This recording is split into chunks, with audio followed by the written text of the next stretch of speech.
entered the White House a year ago. Today, 20th of January, it's not been an easy 12 months for the US president, with a COVID pandemic, a humiliating withdrawal from Afghanistan, and a sinking approval rating. So how should we mark his records so far?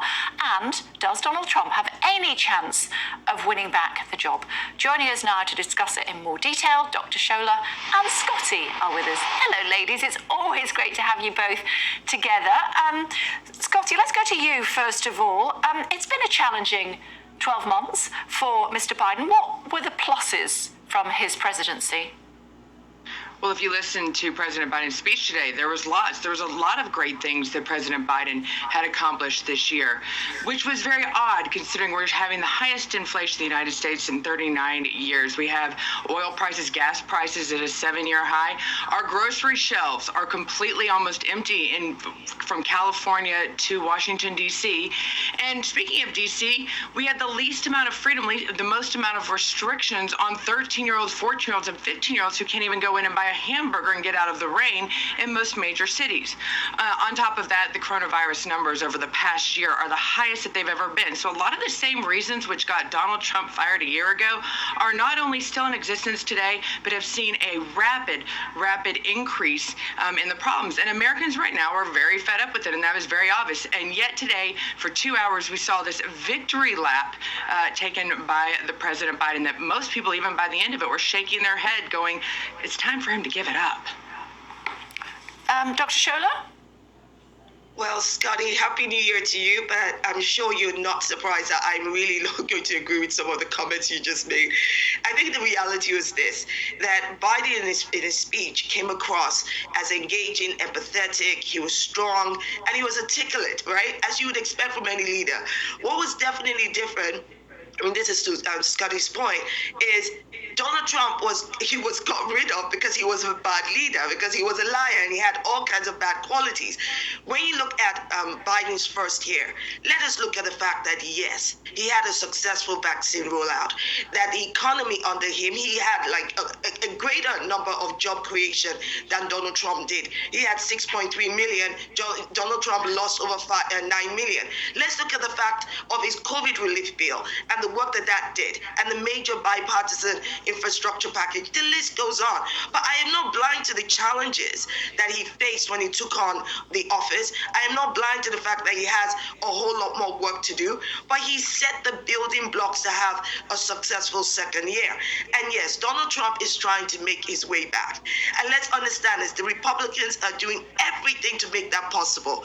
With their voter suppression, election usurpation, all they are doing is trying to set the path for Donald Trump to come back. They, as you know, they're depriving women of their rights to abortion and so many other things. And we know that this is primarily how they try to get Donald Trump back, especially with the narrative around the election and undermining faith in democracy. So as far as I'm concerned, I think his first year speech was a good one, but he has a whole lot more work to do.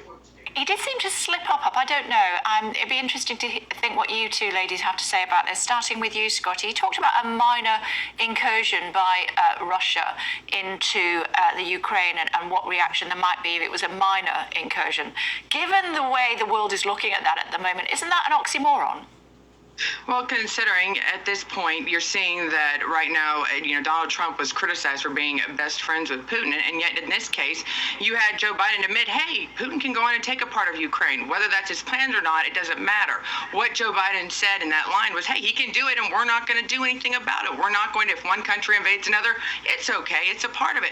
That was a sign of a weakness right there that we all know that if Donald Trump would have made that same comment, we would be having that discussion today. But once again, and this is a great thing, I'll give it to Shola. We look at the same glass and one's half full, one's half empty, depending on who's actually drinking out of that glass. That's kind of that's how Americans are looking at this issue. So when you're looking at world, but you cannot take this past year and you look at what happened in Afghanistan and just the absolute horrible withdrawal and the chaos that covered it and not realize that for some reason, Joe Biden is right now looking for a way to get America back involved again, to feed the largest military budget that we've ever had. And he's going to use any example possible to pay off his cronies here in his campaign. And guess what? Ukraine is right now the best option.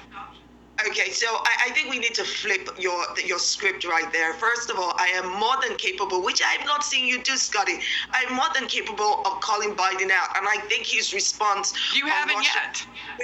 Yeah, but I think his response to Russia and Ukraine yesterday made no sense. He did not get to his point until the end of what he was trying to say. Of course, so when he said minor incursion, I even went, huh? What are you talking about? There should be Russia should not even be allowed to have a minor incursion. But at the end of his point, what he was trying to say was it depends on what Russia does.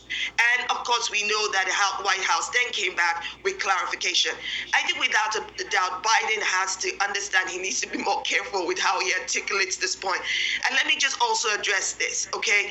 The whole thing about Afghanistan and the way America pulled out, again, let me remind you, the mess of Afghanistan started with Donald Trump. And yes, Biden, as far as I'm concerned, could have done a better job with the pullout. But the reality is that America had signed up to pull it out when they did. So there's a whole lot of blame to go around. He could have done better with the actual pullout.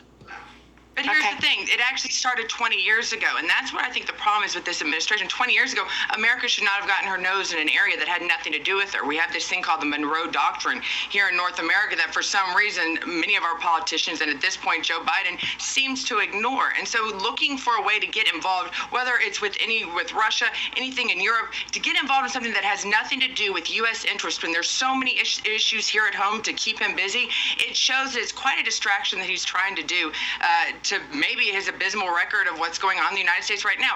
We don't have groceries in our shelves, Shola. There is more freedom in the UK than the United States right now. There's something wrong with that, and it's under this leadership. Very, very quick response, Dr. Shola, because we are out of time. Very quickly. So, Scotty, that's not true. When you talk about the shelves being empty, that's not true. Again, that's just giving They are. You have, with the world under severe global supply, the United States has more than 90% of its supplies in many shops. I just got back from one of your states, and Ladies, there was no anywhere, not in any single store that I went to. That is true. You make a very good point there. The shelves are empty in lots of countries around the world, but it's a talking point for next time, ladies. It's great to see you both back together again. Hopefully we'll see you maybe next week. I do hope so. Thank you. Thank you. Thanks a lot.